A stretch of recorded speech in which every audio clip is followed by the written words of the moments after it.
Hey Islanders, and welcome to another episode of the Camano Voice. Today I'm here with an intuitive life coach. Please welcome Marla Williams.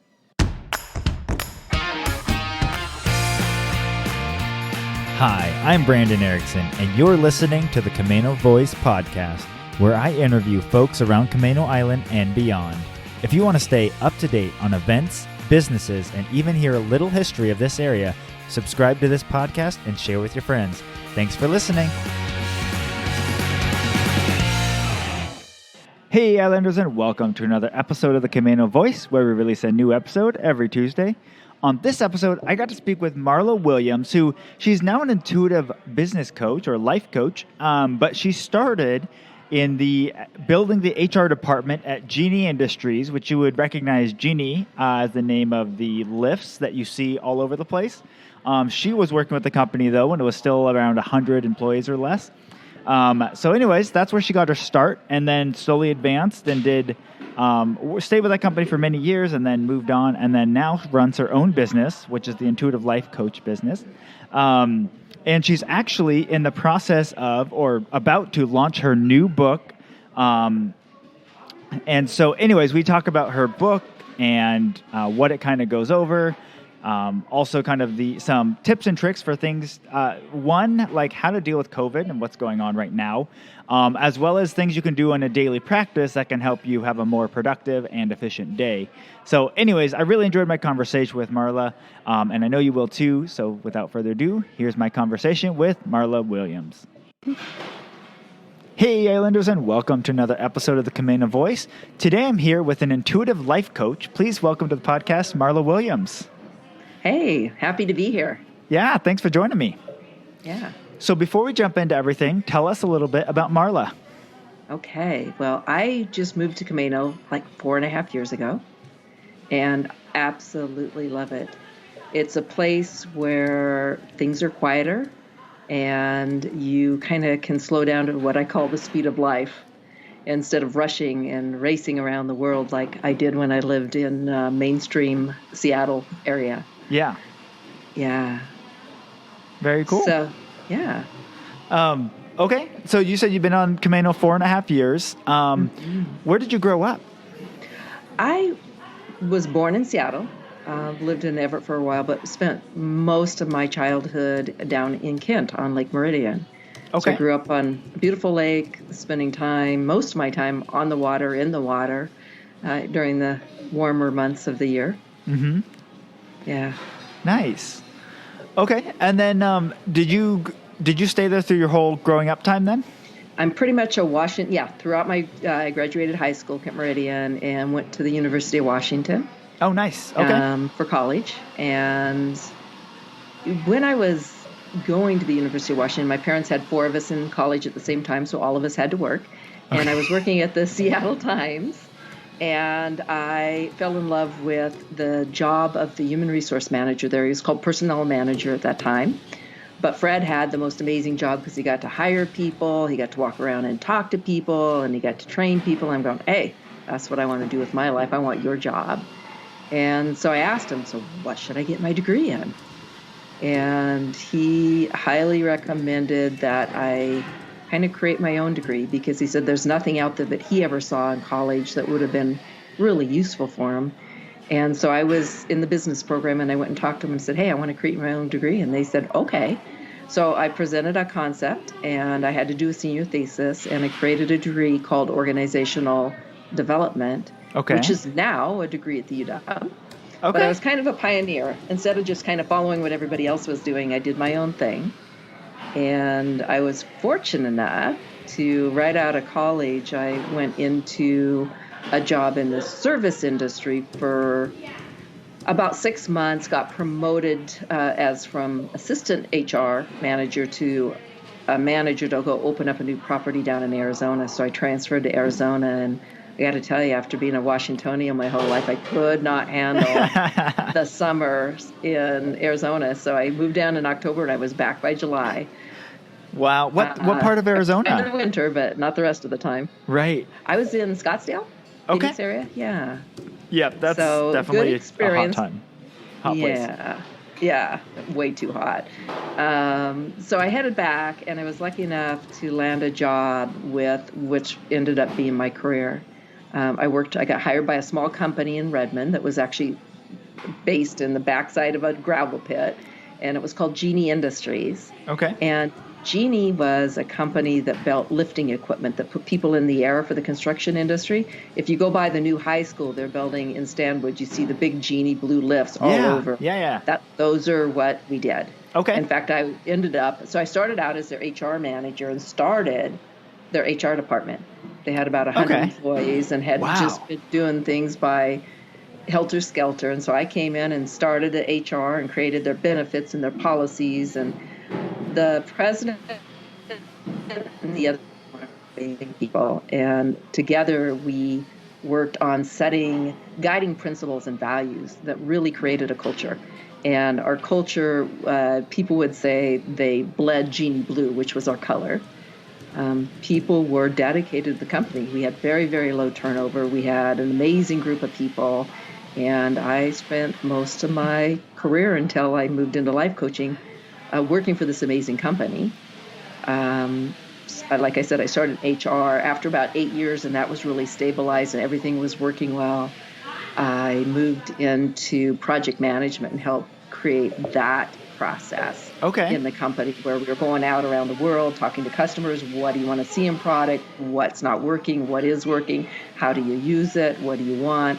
And then creating and designing products that really met the needs of customers and really took our company to another level. Yeah. Yeah. So very cool.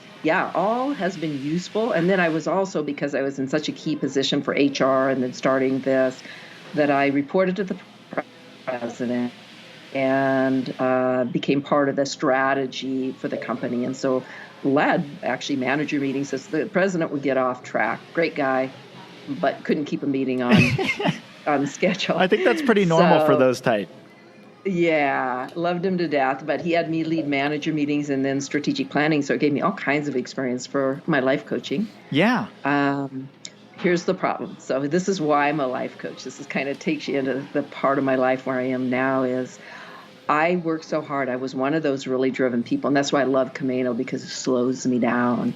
I'm one of those driven people with really, really strong work ethic, and I would just do whatever it took to get the job done. So I'd work long hours, I'd work weekends. Well, then I became a mom, and trying to juggle mom with 2 young boys, acting boys, with full-time work, with volunteer work, I was burning myself out and started getting stress-related diseases. And it was those times where I had to stop and slow down that I realized what I was doing to myself.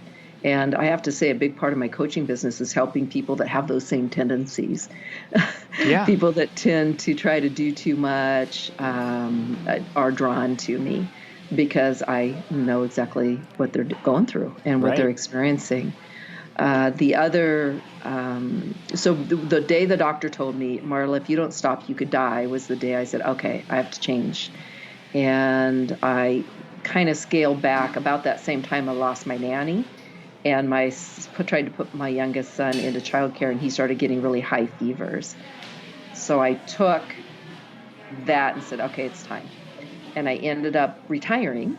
I worked at the company, 15, 18 years at that time. I don't get to you exactly. Mm-hmm. I retired and stayed home to bring up my kids, but being a doer, I jumped right into all the volunteer work. Yep. And so you asked me earlier, how did you get into consulting? And I ended up being the president of the Little League, and I held this great big session prior to the start of the Little League season, where I brought in a motivational speaker, and I did a lot of speaking at that.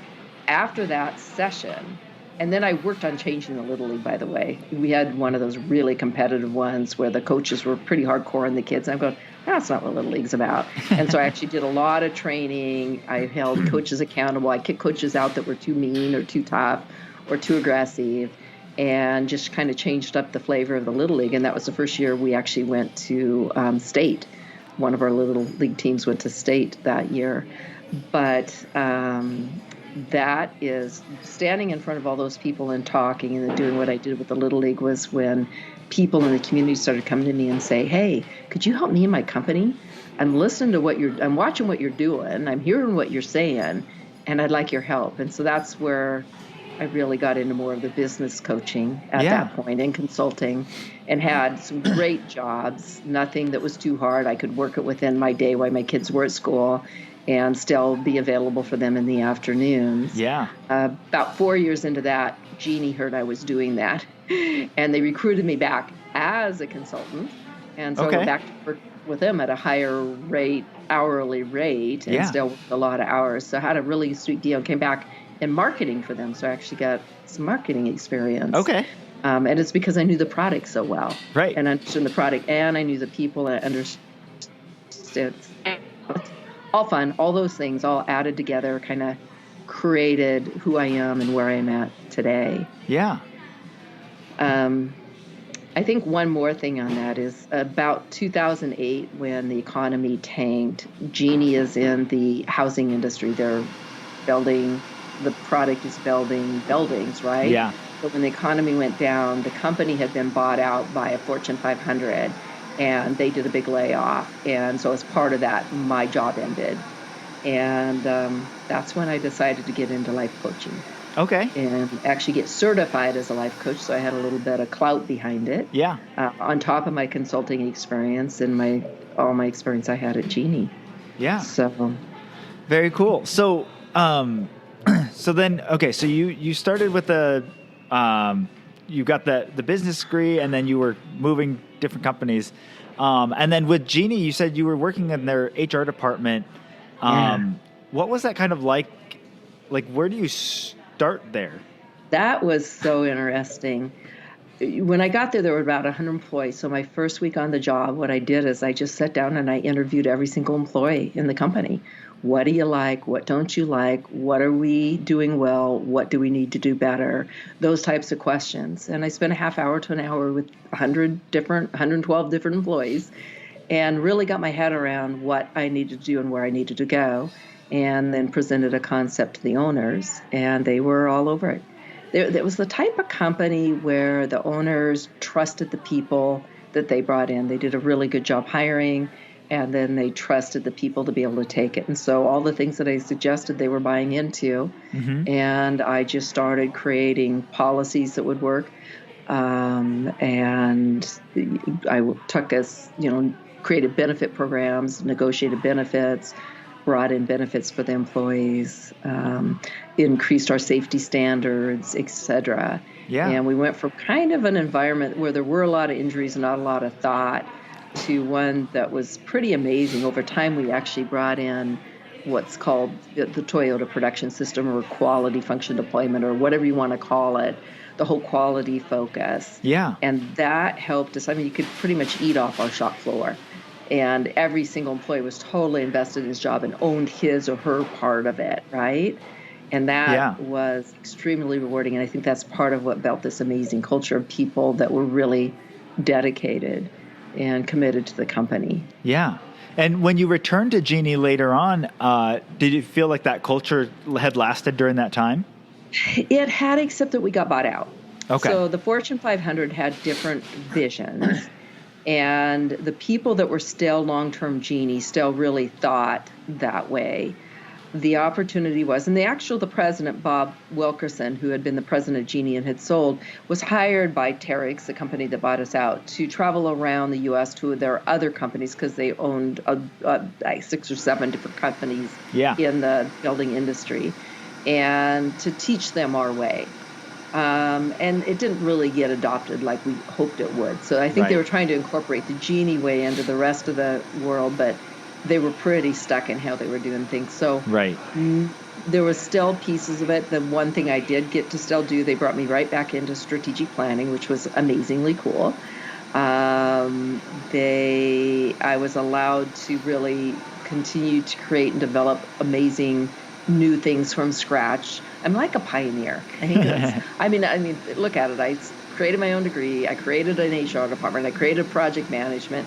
The marketing job I moved into was actually created. Okay. It was customer service per se marketing where, I was marketing all the product, but I was really keying into what needs were and talking to customers all the time. And whenever there were customer visits, really keying into what would work for them. So those things were all like the old Genie, but there were also a lot of things that were a little more, I would call, stumbling blocks. Yeah. But Terex is a good company, and they were doing the best they knew with how they operated. Right. So culture is definitely one of those things in a company. It's very hard to turn the ship around or to change things once you've already set a course. Yeah, and the leaders are critical. The leaders really drive the ship. Mm-hmm. I actually wrote an ebook after my experience at Genie about creating a game-changing culture, because when you're able to set up values and guiding principles and get your team all on board, you really can create an amazing culture. Right. But the leadership has to walk your talk. Yep. Right. And the difference was the Terex leaders didn't necessarily walk the talk we'd always done. Yeah. Yeah. Yeah. And that was, in a lot of the books and stuff that I've read on it, and one in particular talks about when it comes to a company growth and things like that, he's like, the thing that the lid on every business is the person at the top. Yeah. So the good news is the person that's at the top, you can change yourself. But the downside is that you're also the only thing that's stopping the company from growing. You got it. So. You nailed it. Yeah. Yeah. And and we were fortunate with the Genie years with Bob being at the helm, because he was an amazing person who was extremely charismatic. The guy could stand up in front of anybody and do an amazing presentation and just reach people's hearts. Yeah. And then he and I both knew for many, many years till we got to, I don't know, over 4,000 employees. I didn't know anymore. But when we were around 1,500 to 2,000 employees, we knew everybody. Wow. We knew every name. We could walk through that company and say hi by name. And Bob and I both did that. And that was a key part of the culture, is when you know you're known. Yeah. No matter how big the company got, that's a good feeling. Yeah.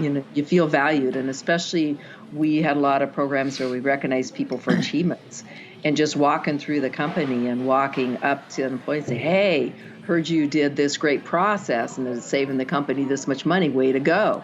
And they're just like, whoa, how did they know that, right? So yeah, that's awesome. Yeah. Very cool. So, and sounds like your now career kind of slowly blossomed out of it kind of blossomed on its own. People started asking you for it, and then you realized, hey, maybe I could start doing this as a living. So how did that work when you first started kind of talking with and consulting? Yeah, so when I got approached, because I hadn't thought about consulting, I had retired. When I got approached after the Little League big day, and I think 3 different people came up to me and said, hey, would you help my company? I like what you're doing with the Little League. I just sat down with them like I had always done with the employees and just asked questions. Really, a good leader and a person to help guide people is not, I can help guide and give suggestions, but that person has to want to, and I need to understand them and their needs. Whether it's life coaching, career coaching, or business coaching, it's really starting to hear the person that you're trying to help, what their issues are, what their problems are, what they're trying to solve, so that you can help give them tools to help them get to where they want to go. Yeah. So today I have such an amazing mix of people that I coach, from business owners, where I actually have one business owner in the Stanwood area where I coach his whole team. Yeah. Like every quarter or every other quarter. And I love doing that because I know it has an overall impact on the overall culture. Mm-hmm. Company in Seattle that I was working with for a long time, I came in and pretty much helped lead and run the company for a period of time to help them get their systems in place. Yeah. But then I'm also talking one-on-one with a person that maybe owns their own business. Yeah. Or someone who is just needing help in life, looking for a career, looking where they're going, what they want to do in life. So, Very cool. So this is a question, and it's one of those, in my mind, they're so different. But then in theory, a lot of times I mix these two. How would you describe the difference between someone, especially on the personal level, that is looking for coaching versus someone that's looking for counseling? Like, how would you differentiate those two? Because they kind of seem to blend together at some They're point. they're together in my mind. To me, counseling, coaching are very, very similar. The difference might be is if somebody's truly looking for a counselor, they might be looking for somebody who got a degree in psychology and is a psychologist or a therapist or that type of thing. But a lot of the things that I do cross with them. In fact, I have a lot of therapists and psychologists that are clients because that's a hard field to be in. Yeah. And I've helped them get themselves in a better place, as well as shared some of my tools and techniques that I use to help people kind of find their way. Yeah. And yeah. Okay. So, very cool. Yeah. Okay. So then as you've been doing this, what are kind of your, I guess when you're starting, like when someone reaches out to you and you're starting to work with them, what's that kind of process look like? You mentioned the questions and kind of sitting down. Yeah. What do you kind of go from there? Well, a complimentary call. They have to know that I'm someone that they connect with. I have to know they're someone I feel that I can offer true assistance to. And so we just jump on the phone and really talk about the issues and the things they're trying to achieve in hiring a coach or consultant, whatever you want to call it, and just make sure we're on the same wavelength. And a high percentage of those we are. They wouldn't have called me. They wouldn't have gone that far to set up the comp session unless they knew I felt right to them. Yeah. But really in that process, and then I have an intake form where they really kind of define what do you want to achieve, what are your goals, what do you want to get out of this, so I can make sure I stay on track with them. But oftentimes people, this is the interesting thing, is people are thinking, well, I want to become a stronger manager. I want to be more effective with my team, right? So that's their goal. But underlying that are a lot of things about often maybe how they feel about themselves and why they're not that strong leader, because they maybe have self-esteem or self-worth issues that are impacting how they treat others. Or maybe they were treated that way and that's all they know.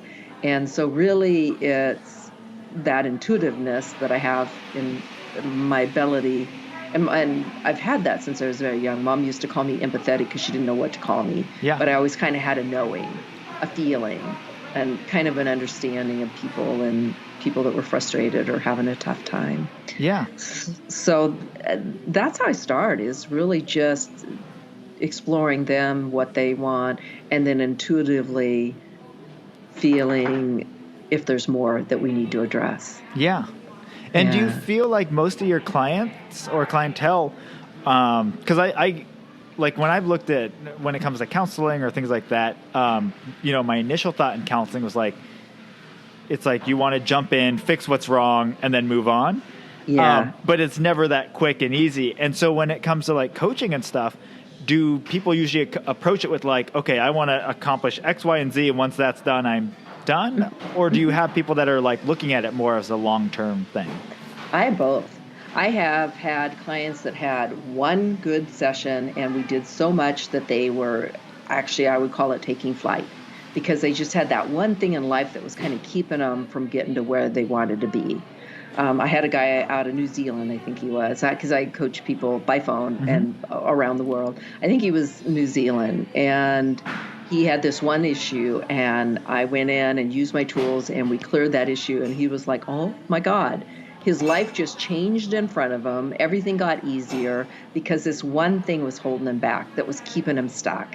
And we cleared it. Now he sends me emails from time to time because he still credits me with changing his life, transforming his life. So he's pretty cute. But then there's people who are, and then there's everything in between. People who come for certain things, but I might see something else, and we just work through, but it's always driven by them. There's a lot of coaches out there that say, oh, you got to work with me for 10 times, or you got to buy a package. I don't do that.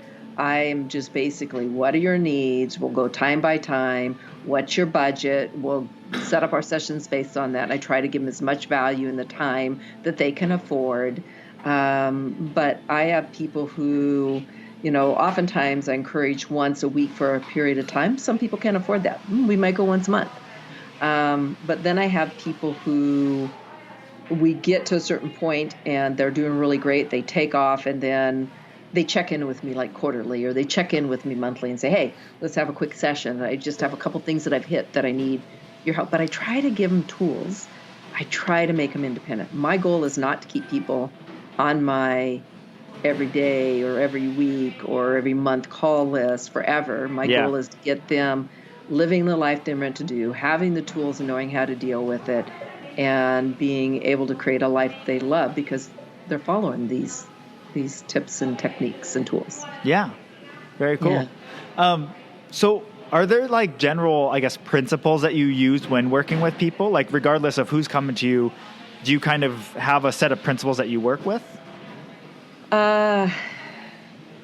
Because they're so varied, whether they're coming to me for life or career or business. So like for career, I have a set process. I call it defining natural attributes. And what I do is I try to get to the core of who they truly are and what really speaks to them and what's going to make their heart sing. I call it DNA. So defining natural attributes. And I take them through a homework assignment. So that's a set process I use with every person who's looking for their purpose in life or looking for that perfect career. Life coaching is usually tied to something going on in their life. And so it's just going to be a little different for every single person. Mm-hmm. But I do have what I call a toolbox of tools that I use based on what they're dealing with that I can help them kind of find their way. Mm-hmm. And then again, business coaching is going to be tied to their goals. But I find all of these cross. Yes. A lot of times a person comes to me for career coaching, but I can see they're having life issues and that's affecting their ability to get the job. So I help them clear the life stuff. We get clarity on what they should be doing in life. Then they start the job, and then in that job, they're calling me and saying, hey, can you help me? I'm trying to take the company and do this. I know you kind of have that pioneering thought process. Help me figure out where I'm going. So I'll take them through all three phases sometimes. Okay. Yeah. Well, and that was, again, that was something when I started reading business books. I think that what ended up drawing me is I was reading these books and was like, well, these are like, this is to try and help the business side of my life or like my work side. And then I still have my spiritual side and my family side. But what I realized is that upon reading all the principles that you're learning in these business books apply to your personal life, your family, your spiritual, like they apply across the board. And then it should be obvious, but it's one of those things that kind of like realizing, oh, we're complex beings. We have a lot of aspects, and each aspect touches each part of our life. Exactly. So I'm right now, I think I mentioned this to you earlier, I'm writing a book, and it's going to be published in September. Oh, very cool. And it's called The Being Zone, BEING. And if you talk about principles as far as key steps to success, I've written that in that book. Okay. And this book is going to be useful not only to a person looking for life, but people looking for career and even people looking for business, because it applies, like you said, across the board. Mm-hmm. And so, I'm really excited. I actually, when I was thinking about, for years I've thought I should really write down what I'm doing because this stuff works. I have kind of a system. Yeah. And I know it works, and I should document this system. But when I went to write my book, I do so many different things. I didn't know how to take this big pile of stuff and get clarity to be able to actually put it into a book that wouldn't be 1,000 pages, right? Nobody wants to read a 1,000-page book. So I actually I became friends with Bruce Lipton, who's one of my authors that I follow. He wrote the book, The Biology of Belief, as well as several others, and is kind of a leader in spirituality type things around the world. What he's done is taught a lot of people and explained the science behind how your thoughts become things. So what you're thinking becomes your reality. Mm-hmm. And if you change your thoughts, you can change your reality. So I believe and use a lot of the things that he has taught. And anyway, I became friends with Bruce. And I asked him who his editor was, because the one thing I learned about writing books is you want a really, really good editor, mm-hmm. right? And so this is a funny story. Let me step up. So I thought about writing this book, but I still wasn't confident because I'm not a writer by nature. I'm a talker.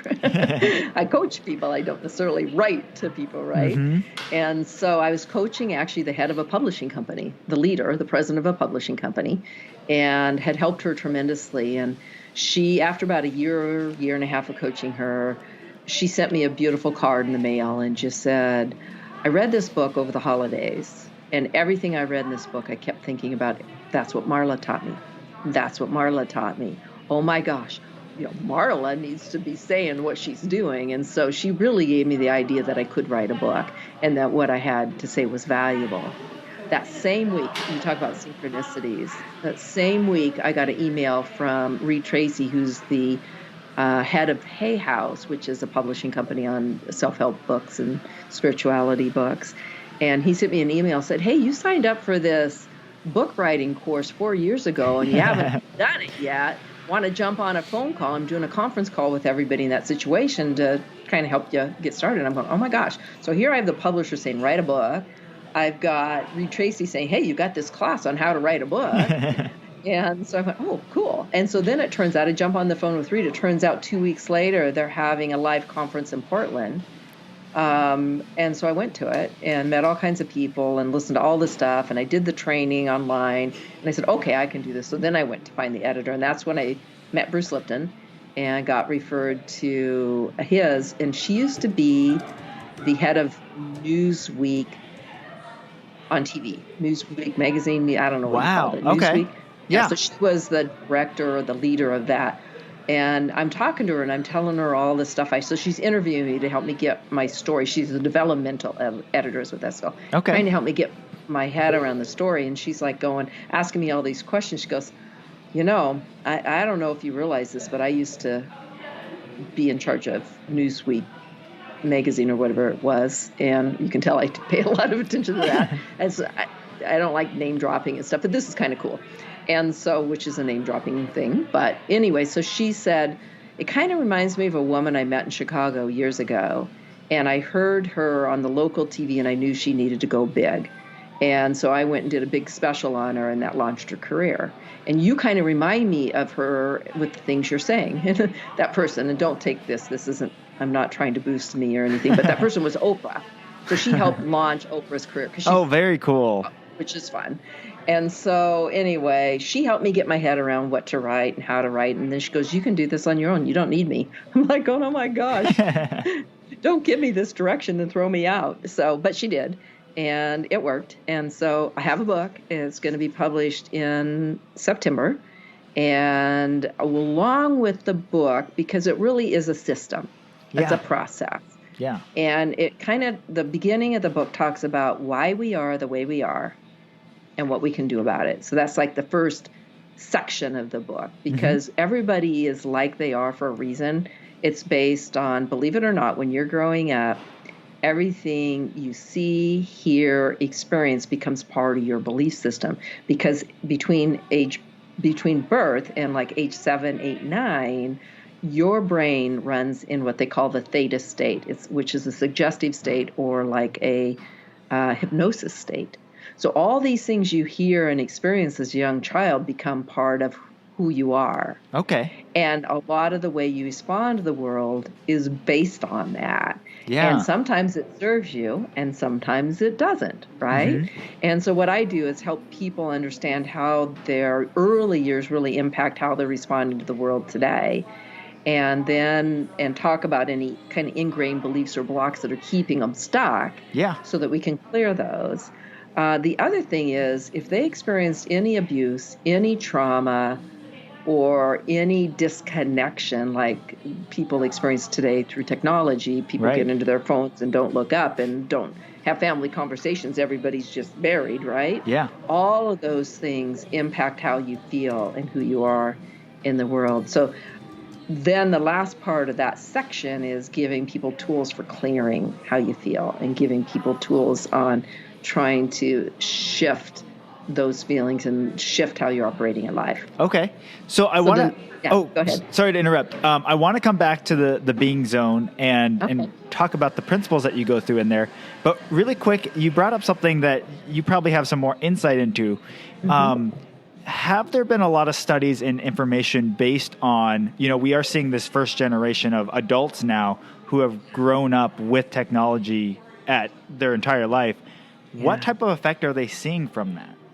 It's big, and I do address it in my book. And in my book, I have all kinds of keynotes that I'm actually relating it to actual studies and texts, so you can refer back to them to look at it. But it has a major impact on people's happiness, health, etc. Because when there's real advantages, don't get me wrong. I love technology. It's connected us across the world in a way that we never had before. Yeah. Know news instantly. We know, between all the different opportunities on social media, et cetera, we know everything immediately.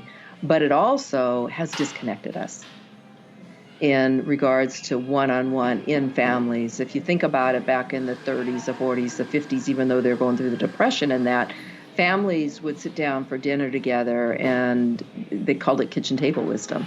Yeah. It'd be passed down. Grandma and grandpas were involved, and a lot of the family all lived on the same property, and there were all these values, family values and things that were shared. And as technologies increased, the demand to go after success and be something has increased, and that has affected people in a big way.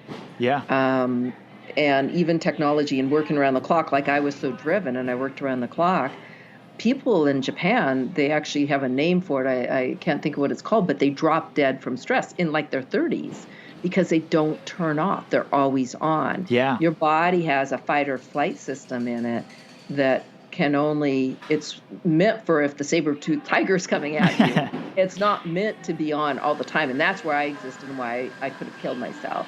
Yeah. And so I get that. And I believe technology is part of it, but it's also, we tend to go after success instead of happiness.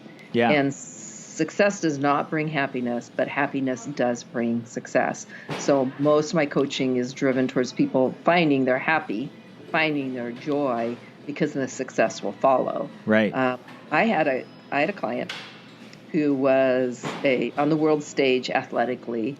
He was an Olympic athlete twice and owned, I think it was 8 companies, multi-million billionaire. I don't know exactly how much money he made. One of the most unhappiest people I've ever coached. And it's because he was always trying to prove himself, always going after success. And even when you get it, it's never good enough. You get something else out in front of you. Yeah. And so it's like you're always striving for, but you're never there. Yeah. But when you go after how something feels and you're going after happiness inside and really feeling joy at each little success, then you are happy and success will follow that. Right. Well, and I think what you were just saying too, that because I never really thought of it this way, is that these young people are being influenced to be like these stars on social medias or star music, whatever. Like it used to be like movie star, like that was the goal.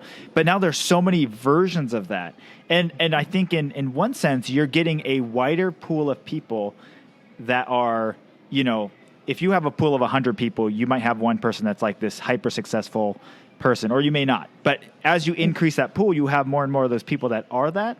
But you also have more collateral damage because you have more people that would be, in older days, would have done very well working as a number 2 or as a factory or in these other job things. But now they feel like they can't because that would be a failure to work and just provide for your family. Peer pressure is amazingly big. And how you look to others. People care what everybody else thinks. And that's part of what takes people down. Yeah. Is you can't live your life for others. You got to live your life for yourself. Right. And you're right on with that. I do have actually a really big influencer as a client. And we had to go through a lot because even though she was there and looked and has 1 million followers and it looks like she's got this amazing life, she was crumbling underneath it. And she actually talks about it in my book. She actually wrote the foreword for my book. Oh, very cool. So, yeah, it's just because it's shiny doesn't mean it's amazing, right? Right. Yeah. Very cool. Yeah. So going back to the being zone of your book, you said there's some tools and principles and stuff that you go through in that. What are kind of your, I guess, how does the steps kind of lay out? So I have, once we get through the entire book, there's a couple things. And it really boils down to the word being. BEING is my acronym. When People are able, I call it the 5 daily steps. And each of those initials stands for something. When people are able to move into what I call the being zone, when you can turn off that fight or flight, turn off that rushing around, and just get centered and learn to listen to the nuances, learn to listen to your heart, learn to listen to what speaks to you, and you do this daily, you can change your life. Mm-hmm. So the 5 daily steps are the being steps, and they are transformational. So I have clients, and I'll explain what they are here in a minute, but I have clients who tell me that when they do the 5 daily steps or the being steps daily, their life goes perfectly. When everything starts going good, they think they got it. And then they'll forget to do their daily work, mm-hmm. is what we call it, their daily practice. And they'll forget to do their daily practice, and then they go off the rails, right? In fact, I had a call for that this morning. She goes, I was doing so great, and I was doing so fantastic, and because everything was happening right, I quit doing my daily work. And she goes, and now I'm back in my hole. And I said, yeah, that's what we learn, is it's that consistency. So the being steps, let me explain what they are. Okay. There's 5 steps, and these are a gift that I can give to your listeners, is they really teach you to get here now every day. And when you can be present every day, you're going to become more intuitive, you're going to have more synchronicities, you're going to have better luck. Things just kind of unfold for you. So the B step stands for being, and being means you stop, you breathe, you might do meditation or anything that gets you into a calm state. So I have all kinds of breathing exercises that I share in my book. And I also have a training program that supports the book that I'll explain in a minute. But in the book, if you just stop and breathe. So really simply, I'm just going to have you breathe for a minute, and I want you to pay attention to how you feel right now. Okay. And then once we go through this breathing, how you feel after. So it's as simple as that. So what you're going to do is you're going to breathe in through your nose, and you're going to do it on a count of 3. You're going to hold it for a count of 3. So you're letting that air infiltrate your body. And then you're just going to release it through your mouth on a count of 3. And when you're breathing in love or confidence or whatever. When you're letting go of anything that doesn't serve you. So let's go ahead and take a deep breath in through your nose. Okay. And hold. And let it go through your mouth. Again, a deep breath in. And hold. And let it go. One more time. Deep breath in. And release. Do you feel calmer? Can you feel it in your body? Yeah. Just stopping to breathe can put you in the breathing zone. I also teach relaxation, simple and fast, meditation and relaxation exercises. Different things speak to different people. In my book, I offer all kinds of options because one tool doesn't work for another person. Mm-hmm. And so you've got to find the one that works for you. The E step is we are energetic beings. And E stands for energy and bringing in good energy. And the best source for energy, believe it or not, is our earth. I don't know if you've ever heard about grounding or earthing. Yeah. Just going out, sitting on the beach, sitting in the grass, putting your bare foot on the earth, you're actually bringing good energy into your body. That's what all of our nature and trees and plants already have known for as long as they've existed. And your body, it's almost like a natural docking station for people that are into technology. Go dock yourself on the earth, and it'll increase the energy in your body. Because all these energy, and they've known this in Eastern cultures for thousands and thousands of years, and Western cultures now are starting to adopt it. Yeah. But because pharma doesn't make money off it, it's still being pushed back by some medical doctors, etc. Yeah. But there's a lot of the naturopaths, the acupuncturists, all those guys get this. Yeah. And so basically this energy system in your body gets blocked.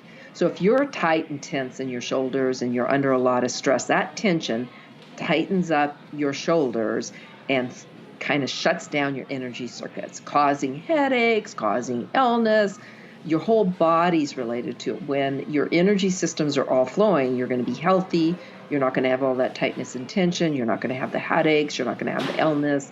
You're just going to feel better overall by bringing in. So part of that is now and going grounding. My client in Toronto in the wintertime, she goes, I can't go out there. It's way too cold. I'm not going out there. And so I bring plants into your house. Touch those. I have a lot of exercises, and the book is tied to a website that I will be introducing a little bit later, but there's recordings on there that people can go listen to if they buy the book. It'll tell them how to get to the recordings and teach them how to do grounding without having to go on the earth and how to bring in good energy. The I step is about intentions. If you're jumping in the car and going to New York, it's always good to have a map, know where you're going, right? And a lot of people go through life and they don't really always know where they're going. Yeah. And so by setting some intentions and having them and stating them daily, it starts you on your path. And so you say, okay, my intention is for this day to go with ease and grace. Or my intention is for my podcast this afternoon to be awesome. Right? Yeah. When you say what you want, you're going to get it. What we tend to do, because of how we're brought up and everything, is we tend to live in our heads, and we tend to, I think we have between 12,000 and 60,000 thoughts a day. 90% of them are the same as yesterday, and 95% of those are negative. I mean, we are negative beings. Yeah. And we tend to operate, and that's based on what we heard when we were young and how we're operating in life. But we tend to operate in our heads. And I teach people how to turn that little voice in their head off, shut it down, and learn how to listen to their heart or their intuition. Yeah. And that's a big piece of this. And so then the next step is the N step, which I call your true north. So it stands for north. And it's helping people really get clarity on who they are and what's going to make them happy in life. And then stating affirmations around that. So let's just say that your true north is really spreading positive across Camano Island through your podcast, whatever it might be, or educating the people of Camano of all these wonderful resources they have on the island, whatever it might be. So your affirmation might be is to truly make a difference with each podcast that you offer. Yeah. Right? And so when you're saying those intentions, those affirmations, and they line up with what you really want, that brings more of that into your life. That's when the synchronicities start happening and things kind of line up. And then the G step is the final one. And everybody, this is a thing that I had a difficult time on how to write about because it's guidance. It's guidance from something greater than you. It's spirituality. And there's a lot of people that are religious going, oh, don't do that woo-woo stuff with me. Or there's people that are atheists and say, don't talk about any of that with me. And then there's people that are spiritual and open to that. So I really had to think about how to approach this topic in a way that would be embraced by more and not shut people off. And basically, I don't care what you call it. You can call it talking to your own heart. You can call it talking to source or universe or God or whatever your belief system is. It doesn't matter. The important thing is when you get out of your head and you're listening to your heart, you are looking for guidance and from something greater than you. And so building that into your daily steps is part of it. Is just, help me find the best way to go about this. Yeah, I don't care who you're talking to. Just ask for that guidance and answers will come to you. Yeah. When you're quiet, when you've got into that peaceful mode, answers will come to you. Yeah. Well, and I think, and just that breathing exercise, and one of those things is like the amount of times, like on a weekly or daily or anything basis where I can pinpoint the amount of times that I've actually just stopped to just breathe. Like it's really hard to remember, like, how often that happened. It's like, it's very, very rare. Because in our world, it's like, oh, there's this fire. Oh, there's this question. Oh, there's this thing. And you never take the time to just take 3 breaths. Just breathe. And I think that's, just that alone is very helpful to, kind of center us, bring us back, like, okay. Exactly. Look at where we are. Look at what we've been able to do. Like, breathe about that. Be fine. Okay, Yeah. now let's move forward. Exactly. And every single time you do that, it's almost like rebooting for the day. Every time you stop to breathe. Yeah. And if people do nothing but breathe, that's a good first step. Yeah. Perfect first step. When you learn to kind of build all the other things in, you kind of start creating the life you want versus letting it happen to you. Yeah. That's kind of the difference between those. But the breathing, I mean, it's named Being. The book is named Being Zone for purpose, is getting into that calm place. Yeah. Is always going to make you more effective, more efficient, more powerful in whatever you do. You're going to be heard better. Every time before I get up on a stage to speak, before I jump on a coaching call, every time, whatever, I stop and breathe. Anytime I start to get stressed, I stop to breathe. I don't get stressed anymore. I really don't, because I breathe before I do. Yeah. Right? Yeah. Yeah. Well, and I think the other thing is just one of the things that from listening to different interviews and stuff of successful people on other people's podcasts and stuff, you know, a big thing is they always talk about like their morning routine and what they do. And it's that, you know, building in those incremental daily things that you can do that, you know, maybe altogether it takes you 5 minutes to do. But if you're going 5 minutes forward every day, that's more than if you're not in it, you're just in this chaotic storm. Exactly. You know, so I've got a couple really good examples of clients. One's in a Fortune 500 in a leadership position, another one who's in a fast-growing, locally owned company. But both of them are on fire, per se, how they operate. They operate like I used to, right? They're always on. They don't know how to turn off. They just go, go, go. That stop and breathe, that 5 minutes, and both of them can't take more than 5 minutes or 10 at the most of morning practice. But if they take that 5 minutes, it makes all the difference in their day. And they're both highly trained now during the day if something hits them sideways to stop and breathe. And those few things, and then both of them are going out for walks at lunch if they can, when they can. Yeah. But both of them are in such high power positions, it's hard to do. Right. But those things alone have made the difference between them being stressed and overwhelmed and sick and being able to manage the workload that they have and the life that they have. Yeah. Yeah.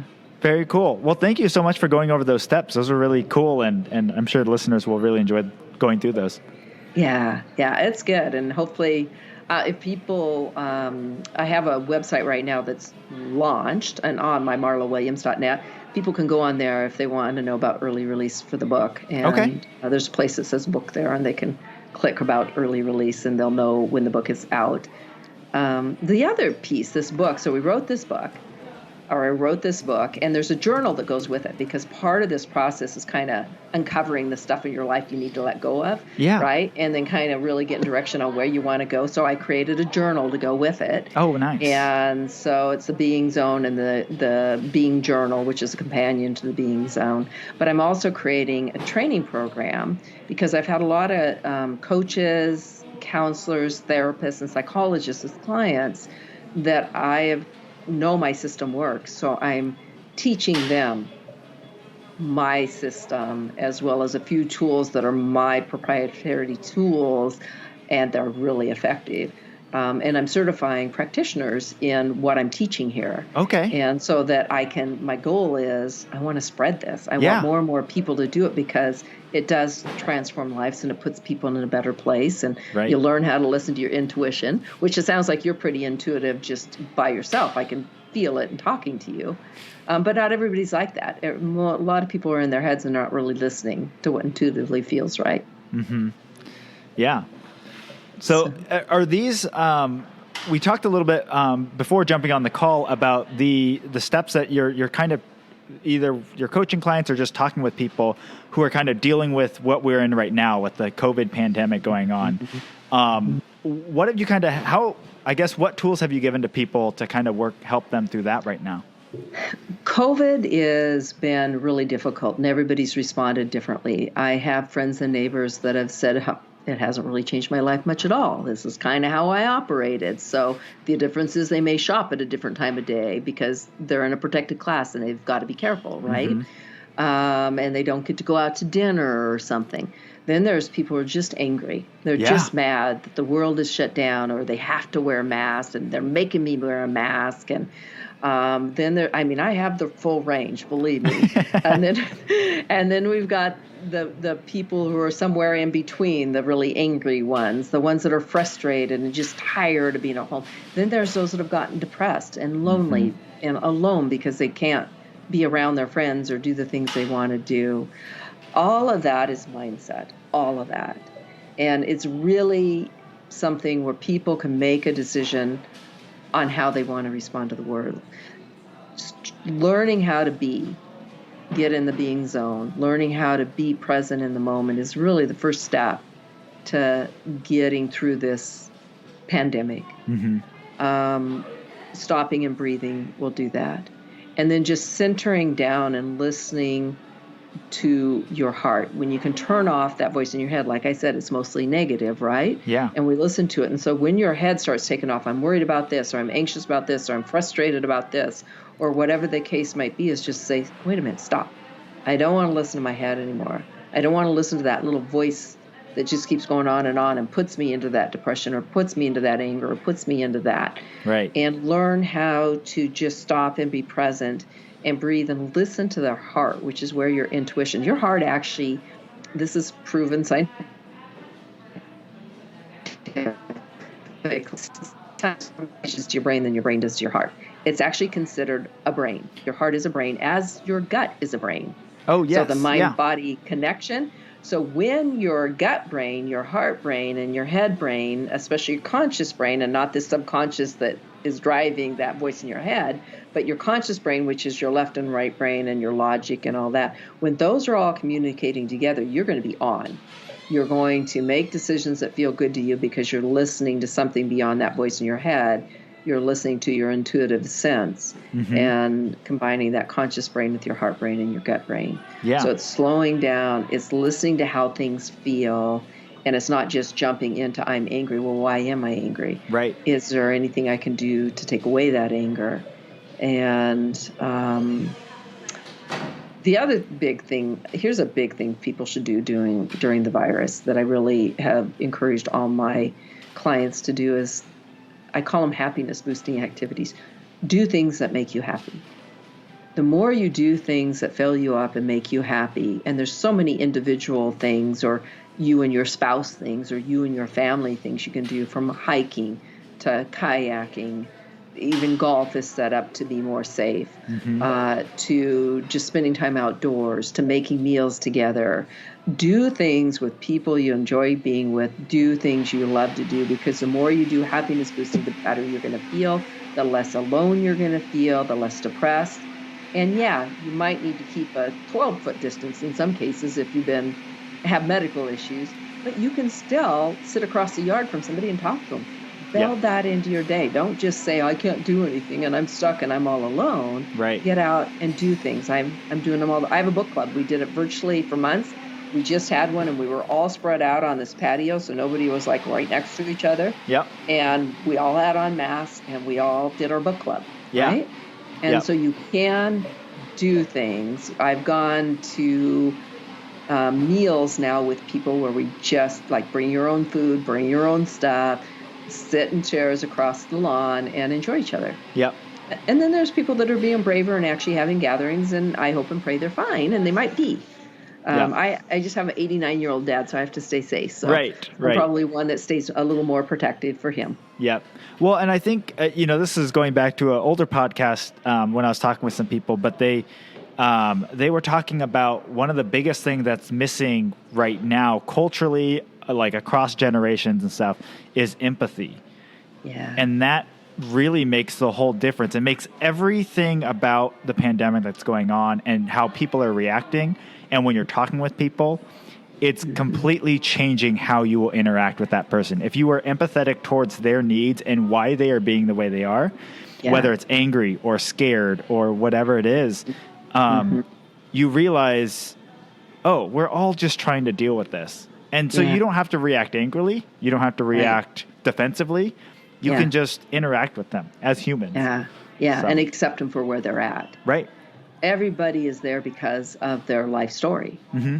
They react to the world, whether it be anger or whether they're just fine, based on their own individual circumstances. Doesn't make them bad or good or better or worse. Yep. It just makes them them, and accepting people for where they are and trying to have empathy and understand why they might be angry.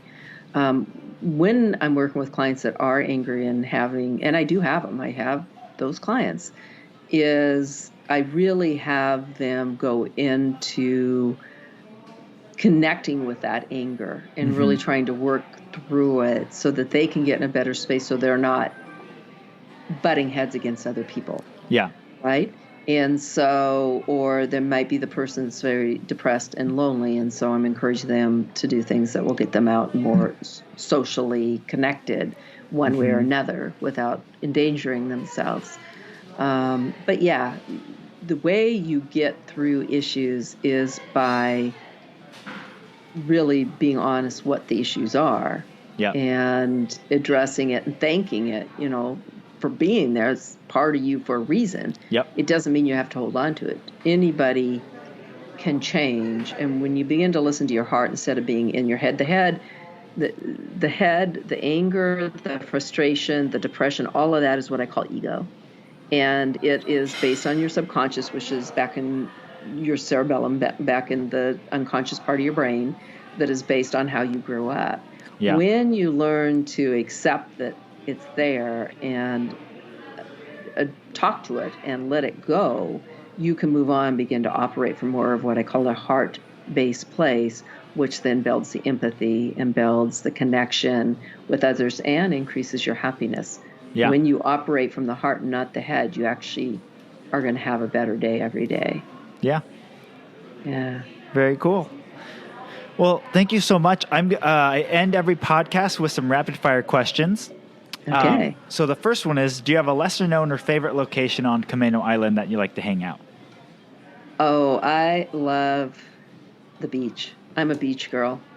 I go down and sit on the beach almost every night. Yeah. Yeah. And I live by Madrona, so I'm on the Madrona Beach area. Nice. Yeah. No, it is nice being able to just drive over to the beach and hang out for a little bit. So. Yeah, I got to tell you, though, one of my favorite things is that roaster coffee you guys have. I love your coffee. But anyway, go ahead. Thank you. You can ask that question. All right. Pretend you have a friend coming from out of town. What would their first day look like here? Okay, so I would take them to the beach. I'd probably take them on a hike. We have some amazing hikes here on Camano Island. Some of them are beach hikes. Some of them aren't. Barnum Point is awesome. Yeah. The state park. There's all kinds of hikes, and it's just exploring that. Oftentimes we'll end up having a meal either at the Camano Commons or heading to Stanwood. Yeah. So, yeah. Nice. All right. On our deck.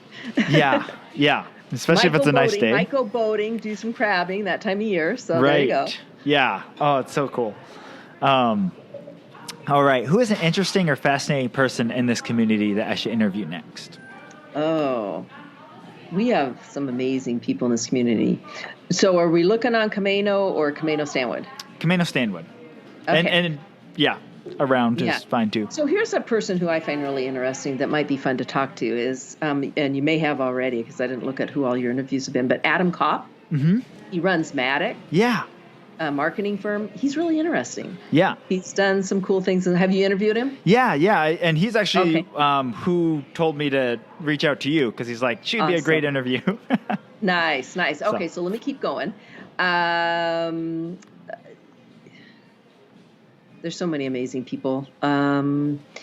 So one of the things, there's so many people like in the community, like the Heagles doing Arrowhead Ranch. Mm-hmm. Have you done an interview with them? Yeah. So that's pretty cool. Okay, then there's like the Camano Yacht Club, which I belong to, and is a really cool community group. And we have done amazing things. And even with COVID, and we can't do the gatherings, there's still this community there and people helping people and being there for each other. And it's really nice in a COVID world to know you have this community of support. Yeah. And so Right now, the Commodore is Bill Paulson, but prior to that was Mike Harris and Terry Swarner, and those two kind of transform they'd be really interesting to talk to. And actually, Terry's a really interesting person because her son is got a kind of a global following. He is a person who had cancer, I think twice, maybe 3 times, lost a lung, and is the first person in the world to climb all 7 summits without a lung, without one of his lungs. So he's done the highest summits in every continent in the world. Wow. As well as the North Pole and the South Pole, and he does it all. He got recognized for some peace thing, and she got to sit at dinner with Desmond Tutu because he was getting recognized too. Wow. So anyway, so Terry would be pretty cool. And her husband, partner, Mike Harris, and then the current Commodore. But just the yacht club in itself is kind of a cool community deal. Okay, very cool. So hope that all helps. Yeah, for sure. And another person in Stanwood, and you maybe have interviewed her, is Danielle Inman. No, who's she? She owned Island Girl Creative that she just had to close down, but she did. Changes lives through painting. And just had to close down her shop, so she's going through a tough time. But she's a pretty interesting person that she's just got a go-getter attitude, and when something needs to be done, she jumps out and she does it.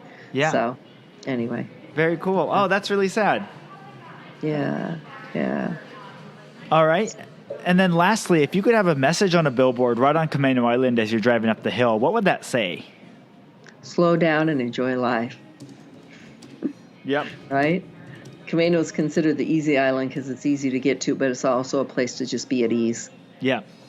Yeah. It's really interesting that Camano Island, I've talked to many people now, whether it's for the podcast or just in general, that live on the island, and many of them have said the same thing. When they drive across the bridge onto Camano, it's like, they're like, exactly. And it's so, I think it's really interesting. I've heard it from so many different people. And, as someone that drives to Camano to work, I still get that. And I think part of it is that regardless of where you are, of what I'm doing, I know I could go drive to the beach and just, chill for 15 minutes. Yeah. Or I don't know if it's the foreknowledge of that you could go out and relax or what it is, but it's a common thing I hear. Yeah, and it's absolutely true. And it actually starts at the hill coming down into Stanwood when you can see the bridge. Yeah. That feeling starts right there. And then as you go across the bridge, it just firms it up and makes it feel amazing. Yeah. I own some property on San Juan Island, and I got that same feeling getting on the ferry, and I never thought I'd have it here, and I have it. So I know exactly what you're talking about, and it's a real thing, and it's very, very healthy. So just stop, breathe, and enjoy. Very cool. Well, Marla, thank you so much for joining me on the podcast today. Yeah, this was fun. All right. And Islanders, I will talk to you on the next one. Well, a big thank you to Marla Williams for joining me on the podcast today, and thank you for listening. If you haven't already, be sure to rate, review, and subscribe to our podcast on your favorite podcast platform. It really helps us be found by other Islanders like yourself. And for more information on this episode, you can go to CamanoCommons.com/EP59. That's CamanoCommons.com/EP59.